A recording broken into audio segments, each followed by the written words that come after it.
ইরানের অর্থনীতির হৃৎপিণ্ড হিসেবে পরিচিত খার্ক দ্বীপে ভয়াবহ বিমান হামলা চালিয়েছে মার্কিন সামরিক বাহিনী। শুক্রবার মার্কিন প্রেসিডেন্ট ডোনাল্ড ট্রাম্প নিজেই এই হামলার ঘোষণা দেন। ট্রাম্পের নিজস্ব সামাজিক যোগাযোগ মাধ্যম ট্রুথ সোশ্যালে পোস্ট করা একটি ভিডিওর সূত্র ধরে সিএনএন জানিয়েছে, হামলায় দ্বীপটির বিমানবন্দর ও রানওয়ে মারাত্মকভাবে ক্ষতিগ্রস্ত হয়েছে। স্যাটেলাইট থেকে পাওয়া ছবির সঙ্গে মিলিয়ে সিএনএন নিশ্চিত করেছে যে ভিডিওতে দৃশ্যমান বিশাল বিস্ফোরণ এবং কালো ধোঁয়ার কুণ্ডলী খার্ক দ্বীপেরই।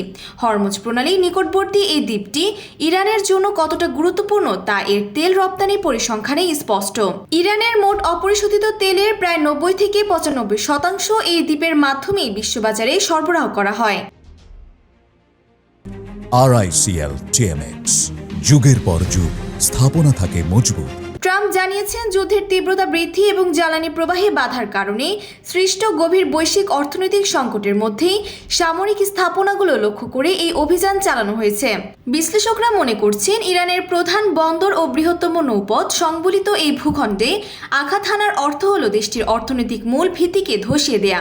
হামলার ফলে বিশ্ববাজারে তেলের সরবরাহ ব্যবস্থা ভেঙে পড়ার আশঙ্কা দেখা দিয়েছে, যা ইতিমধ্যে টালমাটাল বৈশ্বিক অর্থনীতিকে আরও গভীর সংকটে ফেলতে পারে। Desk report, Bangladesh bulletin.